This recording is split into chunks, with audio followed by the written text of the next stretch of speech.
आज के जमाने में डिजिटल पेमेंट का प्रचलन काफी बढ़ गया है। इसके साथ ही भारत में यूनिफाइड पेमेंट इंटरफेस यानी यूपीआई के जरिए भुगतान करने की संख्या में भी जबरदस्त बढ़ोतरी हुई है। यदि आप विदेशों में रहते हैं तो आपके लिए एक बड़ी खुशखबरी है, क्योंकि अब आप भी आसानी के साथ यूपीआई के जरिए पैसों का लेन देन कर सकते हैं। दरअसल सरकार विदेश में रहने वाले भारतीयों के लिए यूपीआई के जरिए लेन देन और अधिक आसान और सुलभ बनाने की दिशा में बड़ा कदम उठाने जा रही है।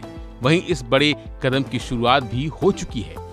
केंद्रीय संचार मंत्री ज्योतिरादित्य सिंधिया की मौजूदगी में दुबई में यूपीआई यूपीयू यानी इंटीग्रेशन प्रोजेक्ट की शुरुआत की गई है। सिंधिया ने 28वें यूनिवर्सल पोस्टल कांग्रेस में इस पहल से पर्दा उठाया और विदेश में रहने वाले भारतीयों को एक सौगात दी है। यह नई पहल भारत को यूनिफाइड पेमेंट इंटरफेस यानी यूपीआई को यूनिवर्सल पोस्टल यूनियन के इंटर कनेक्शन प्लेटफॉर्म से जोड़ता है।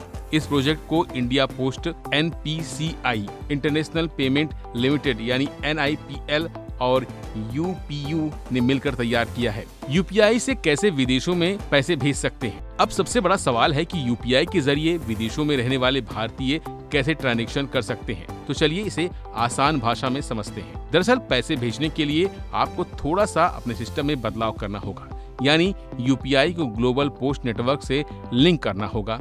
इसके बाद यूजर्स डाकघरों के जरिए कम लागत और तेजी के साथ दूसरे देशों में पैसे भेज सकेंगे।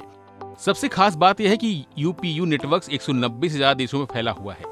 इससे इस सिस्टम के माइग्रेंट वर्कर्स और उनके परिवारों को काफी फायदा मिलने की उम्मीद है, जो उन क्षेत्रों में रहते हैं जहां बैंकों तक उनकी पहुंच सीमित है। सिंधिया ने इसे लॉन्च को बेहतर फाइनेंशियल सर्विसेज की दिशा में एक अहम कदम बताया है। उन्होंने कहा कि डाक नेटवर्क पर विश्व और यूपीआई की तेजी का मतलब है कि लोग सेफ्टी की परवाह किए बिना दूसरे देशों में तेजी से बहुत कम लागत में पैसे भेज सकते हैं। ग्लोबल लेवल पर बढ़ रहा है भारत का डिजिटल प्रभाव। यह प्रोजेक्ट ग्लोबल लेवल पर भारत के डिजिटल पब्लिक इंफ्रास्ट्रक्चर को बढ़ाने के प्रयास का हिस्सा है।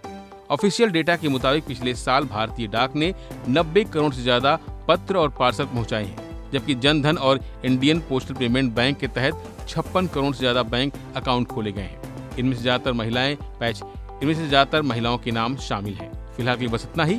बाकी अपडेट के लिए बने रहिए गुड रिटर्न्स के साथ।